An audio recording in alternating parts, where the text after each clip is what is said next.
Hi guys, this is Mohit from IDC green. साथियों, आज का हमारा टॉपिक है कि मार्केट अब ऊपर जाएगी या क्रैश करेगी या बबल बर्स्ट होने वाला है। और इसके पीछे मार्केट में काफ़ी हलचल मची हुई है कि एक बहुत बड़े बिल्डर ने गुड़गांव के अपने कुछ प्रोजेक्टों के प्राइसेस को कम कर दिया है 5-5, 6-6 हज़ार स्क्वायर फीट तक, और जिसकी वजह से मार्केट अब ये बोलने लगी कि ओहो अब मार्केट क्रैश करेगी। एंड उसका क्या रीज़न नहीं है और उसका क्या रीज़न हो सकता है वो हम इस वीडियो में डिस्कस करेंगे। साथियों, इस वीडियो में मैंने एक टेम्पलेट निकाला है जो आप इंडिया के किसी भी एरिया में लगा लीजिए, काम करेगा, कोई इशू नहीं आना, और आप प्रिडिक्ट कर पाएंगे कि आपकी यहाँ की माइक्रो मार्केट या प्रॉपर्टी मार्केट उस पर्टिकुलर एरिया की या उस सिटी की अब डिक्लाइनिंग फेज़ पे है या स्लो डाउन फेज़ पे है या अभी भी बूमिंग फेज़ पे है। तो आपका ज़्यादा टाइम ना लेते हुए मैं इस वीडियो को स्टार्ट करता हूँ, और इस वीडियो में मेरे साथ बने रहिएगा, क्योंकि आप कुछ भी फॉरवर्ड या स्किप करते हैं तो कहीं ना कहीं आपका बहुत ज़्यादा नुकसान हो सकता है। सबसे पहली बात कि मार्केट हमारी बूमिंग फेज़ पे है या बबल फेज़ में है, इसमें देखिए प्रिडिक्ट करना बहुत मुश्किल हो जाता है, बिकॉज़ ये बूम फेज़ और बबल फेज़ ना एक साथ साथ चलते हैं। बबल बर्स्ट कब होएगा उसके बारे में भी हम डिस्कस करेंगे। बूमिंग फेज़ में और बबल फेज़ में दोनों में डिमांड प्रॉपर्टी की हाई रहती है, दोनों में प्रॉपर्टी के प्राइसेस के अप्रिशिएट होते हैं। हालांकि बूम फेज़ में ज़्यादा अप्रिशिएट होते हैं और बबल फेज़ में प्रॉपर्टी के प्राइसेस कम अप्रिशिएट होंगे। सेल्स की बात करेंगे तो बूम फेज़ में हमारी सेल्स ज़्यादा रहती है, प्रोजेक्ट ज़्यादा जल्दी बिकते हैं। बबल फेज़ में प्रोजेक्ट थोड़ा कम जल्दी बिकते हैं। और बूम फेज़ में अगर हम देखेंगे इन्वेंट्री थोड़ा रुक के आती है, लो सप्लाई में कह ले या मीडियम सप्लाई कहेंगे। बबल फेज़ में सप्लाई कम हो जाती है, बिकॉज बिल्डर्स को पता है कि अब प्रोजेक्ट कम बिकेगा और वो उतने कम ही प्रोजेक्ट निकालते हैं मार्केट में।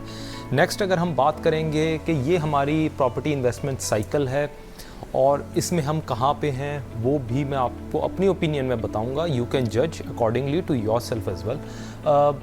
अगर हम इस पूरी साइकिल की बात करेंगे, मैं डिस्कस नहीं करूंगा बिकॉज वीडियो बहुत बड़ा हो जाता है, और जैसा मैंने देखा है कि वीडियो में लोग स्किप कर करके देख रहे हैं और सब्सक्राइबर काउंट नहीं बढ़ रहा, हालांकि वीडियो के व्यूज़ मतलब जो हैं बाहर के कंट्रीज से भी आ रहे हैं।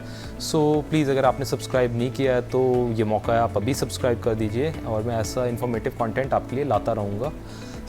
अगर हम देखेंगे ग्रोथ फेज़ में तो हमारे project same day sell out कर जाते हैं या 1-2 दिन में सेल आउट करते हैं।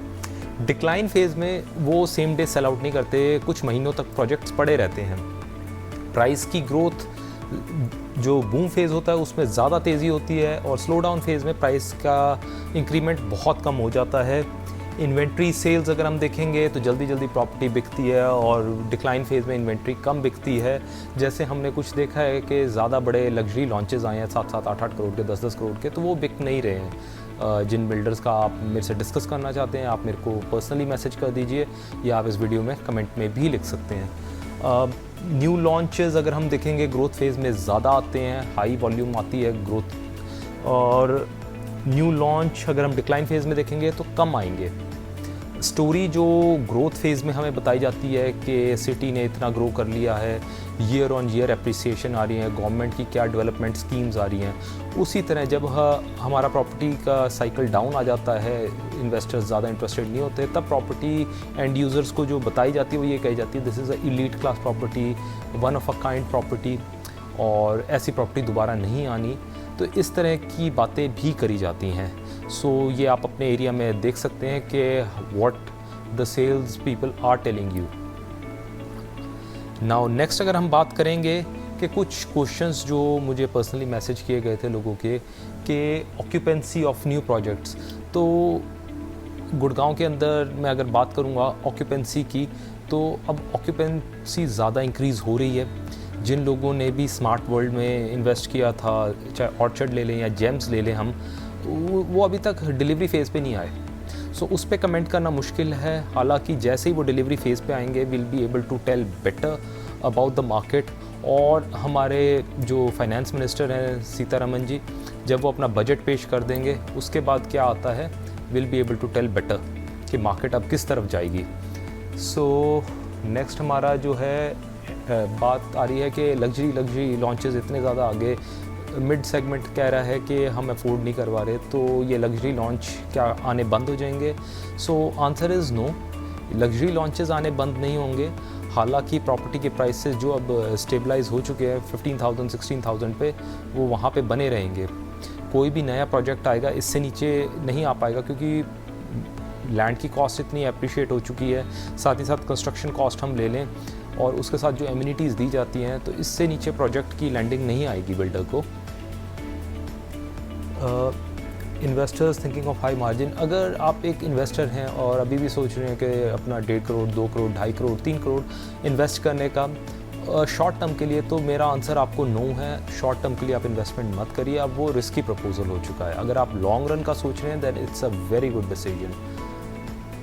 अब इन्वेस्टमेंट रिस्की है शॉर्ट टर्म पे, एज आई ऑलरेडी मैंशनड। ये मेरी ओपिनियंस हैं जो मार्केट के साथ एक कंसेंसस आया है बातों में कि दीनदयाल की स्कीम कहीं ना कहीं गुड़गांव को बहुत ज़्यादा ज़रूरत है इसकी, बिकॉज़ मिड सेगमेंट है जिस हिसाब से उनकी पॉपुलेशन ग्रो हो रही है, वो जॉब्स के लिए यहाँ पे आ रहे हैं, वो इतने हाई प्राइस पे परचेज़ नहीं कर पा रहे।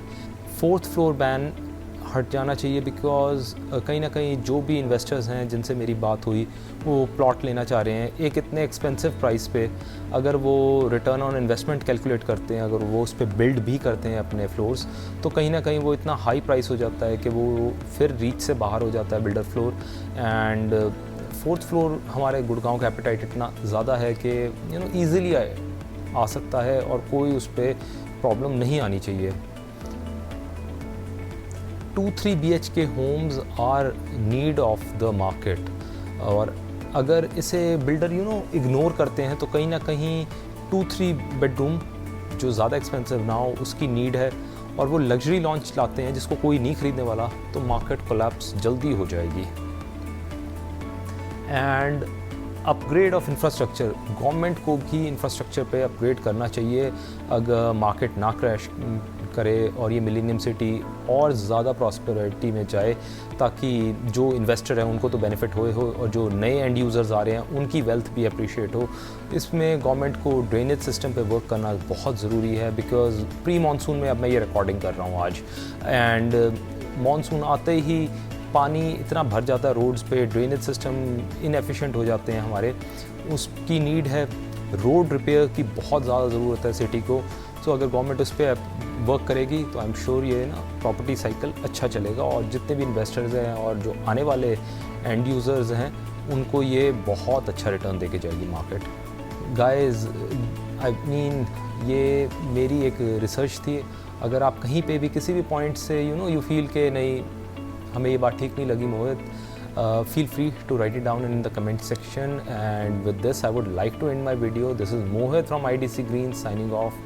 Thank you.